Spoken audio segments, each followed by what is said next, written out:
Monica Sotto is the production designer for Comedy Central's Drunk History, which features people getting absolutely wrecked as they recount unbelievable events from world history.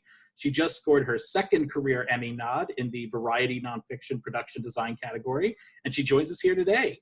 I'm Charlie Ryder Gold Derby, and Monica, you're nominated for the episode Bad Blood. And what made you and the production team decide to submit that episode for Emmy consideration? It was, from the beginning, an epic undertaking. The part of which I'm talking about is the Egyptian aspect of Bad Blood. That we knew even on set that it was just going to be like such a, I don't know, such a fun presentation of our work. And Typhoid Mary ended up being that way too. And I honestly, around the time we were picking episodes, coronavirus was around already, and the Typhoid Mary story, the fable or the story in that is like wash your hands. And I was like, well, I feel like that hits different now, the message of this overall story. But yeah, I mean, we got to play around in ancient Egypt, so I had to pick it. So what were some of the challenges that you encountered when bringing these two segments to life, and especially the ancient Egypt set? Really, it's just finding the antiques and stuff, in a proper room that could read as early, like 51 BC. I think I just rewatched it. 51 BC, and then for Typhoid Mary, like 1900. It's just really putting all these pieces together after researching as voraciously as we can. We don't have a lot of time on the show, so we do a lot of homework. I mean, like a lot of research, and then a lot of choices are just instinctive. Eventually, once you start researching, you're like, oh, they had the same cabinets from like 1870 to 1905. Like maybe this piece of furniture will work out, even if it's technically anachronistic. So yeah, the general challenge is just to be as accurate as possible, in contemporary life. So you've been working on Drunk History for since it premiered, correct?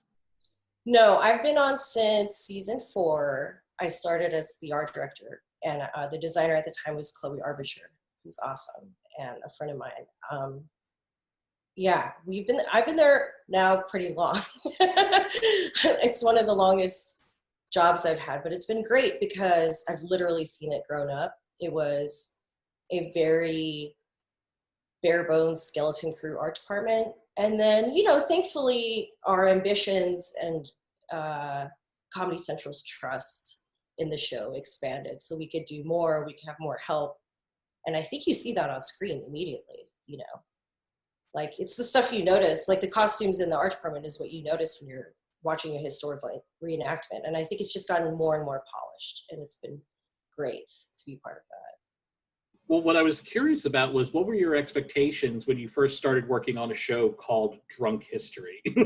Yeah, I thought there would be drunk people on set. And I thought, wow, it's so ambitious to do such a good looking show. I bet they have they have it, I bet it's like awesome and they have a lot of time. And when I got there, it's like, no, we're very sober. We're the sober crew.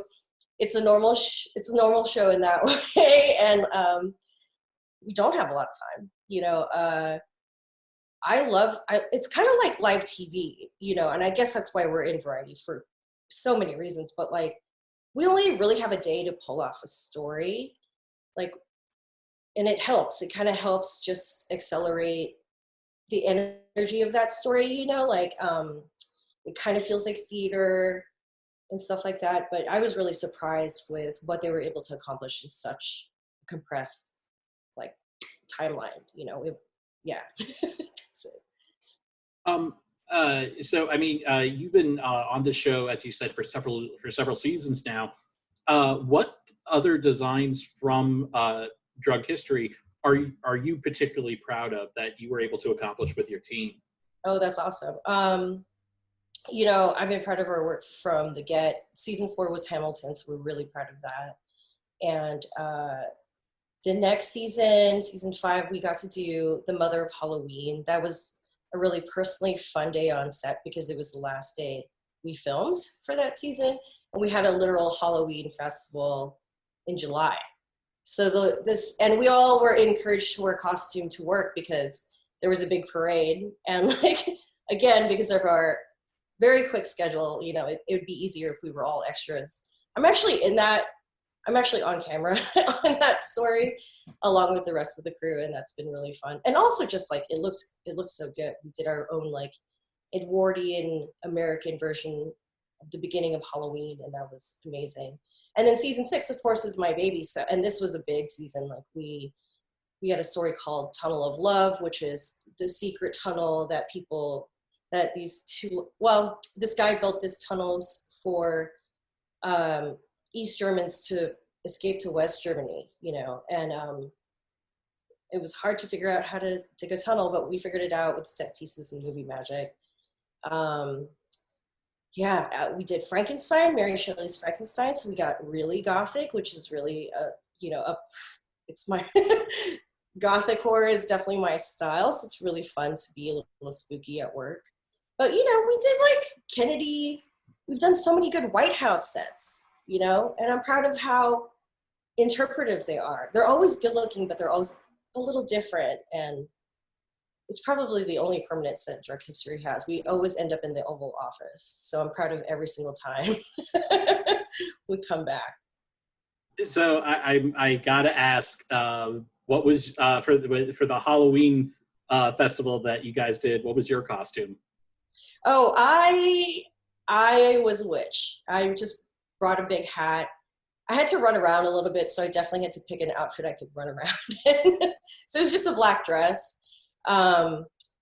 It was really cute. Chloe was the bumblebee, so if you see a little bumblebee, that's our production designer. You know? And again, being like the resident goth girls at Drug History, we're always going to turn up as a witch. Like even in season 6, we were scouting our JFK episode. We did one on Dr. Feelgood. So I was in the Biltmore downtown dressed as a witch and wore that entire outfit to our production meeting. And so it was my entire art department. We were all just like our little coven. And that's the kind of like vibe it is at Drug History. It's like if you got along with everyone in your high school senior class, that's definitely the feeling. Like we're all friends and we have a lot of fun. And like, that's the best part of working in comedy. I think you're allowed to have fun. You know, I just actually thought of something. You know, you were talking about how, you know, how like you having a set for the Oval Office is something that comes up very often because, you know, you very repeatedly will deal with presidential stories. Are you able to like have a set for the Oval Office and then just like keep it and then just like redecorate it for the different times that it is, or do you always have to make a new one? Always. We are a circus on the run. I think this is true for a lot of variety shows, but if you looked at our schedule and how we move around town, it's pretty crazy. Like we never really go back to the same stage. We have really, really quick builds, if any. Sometimes it's just like full decoration, but those transformations are major, you know, because sometimes we'll find a good location for like, you know, the throne room, like for Bad Blood in particular, for the throne room, and we'll find it for a temple, but like we have to make a ship somewhere. So that one I have to figure out. And it's the thankful thing about, or the thing I'm grateful for in terms of the aesthetic of the show, which was established before I got here, but it's something to really, really fun to expand on, is like Derek loves this like community theater look. You know, he loves painted. He and Jeremy are like really open to like painted backdrops and set pieces and have it feel like a play on TV, you know? So I really have an expanse of possibilities, like how photorealistic and accurate versus interpretive. And like for the Oval Office, it's funny what you can sell with like big windows and the right curtains, but it's all about how to arrange it and how to center it, you know. And I might be jumping ahead, but like we're so researched, right? So like I'm always running around with, now it's an iPad, but it used to be like print out photos and stuff, like what these rooms used to look like in the past. And we just try to replicate that as much as possible. It sounds easy, but it can be tough. Well, speaking of tough, I'm curious, over the years that you've worked at Drunk History, what have been some of the more, what were some of the sets that were particularly difficult to try to design? Definitely the Berlin Wall and that tunnel I mentioned. It was a real head scratcher for a while if we were going to do it for real, like really underground. But we ended up kind of modifying some set walls that I had, and they basically looked like, I want you to imagine like a skateboard tunnel or like ramp.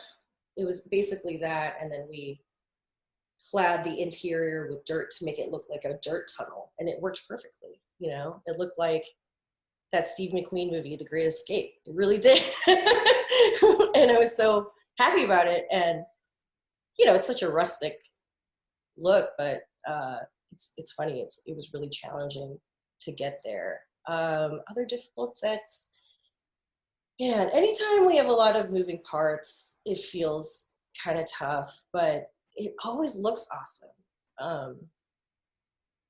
I don't know. I'm thinking about Frankenstein. This wasn't too hard in the way of that we were filming our Frankenstein story in Pasadena, which is like great. That's my hometown, so I was super proud that day. This is the day my parents showed up on set. We needed to get a carriage on the lawn in front of a painted backdrop so they could shake it and it looks like Elijah Wood is like on a horse and I can't even think of right now, but like a horse-drawn carriage. You know, and it wasn't hard by the time we were there, but like, how do you get a carriage inside a historic hotel gate? You know, like just strange logistics. Those are always fun to remember. But honestly, a lot of the time it's a blur. We feel like we put up the circus tent, we took it down that same day, and we had a fun time. A tiring time, but a really fun time, because you do have to think on your feet on this one. As I mentioned before, this is your second Emmy nomination. You were nominated 3 years ago, actually for the Hamilton episode of Drunk History. What was your reaction when you found out that you had gotten nominated again? I was floored, so proud of us, so proud of Chloe that first year. We were just, I guess the word is gobsmacked, right? And when they say, I already feel like I won by being nominated, it's true. It really is, because like everyone that you love comes out of the woodwork to celebrate with you, and it's like almost getting married. You're like, oh my God, you know, it's such a positive time. And then when we didn't win it, we were honestly very crestfallen. Like losing is losing, you know, and losing to SNL. And to have them as a peer, wow, you know, I can't even believe it, especially now. But like I thought this could maybe happen later. You know, I'm not the youngest, but I'm not the oldest, and I was okay with like my work really, really being noticeable and good later on. And to have it happen now is amazing to me. I definitely have like some imposter syndrome, like, who am I? But I've been told often that we deserve it, and I'm super happy about that. I'm super happy that the show is doing well and that people love watching it, and that I get to go to a cool party because of it. Thank you so much. Well, this is an online party this year, but still. Monica, thank you so much for joining us. We wish you all the best at the upcoming Creative Arts Emmys and whatever party may actually transpire because of it. And to all of our viewers, please like this video, subscribe to our channel to get our latest content, and don't forget to go to goldderby.com and use the Gold Derby app to make your predictions and see if you can outsmart the top prognosticators in Hollywood. Thanks so much again, Monica. Thank you for having me. Thank you so much.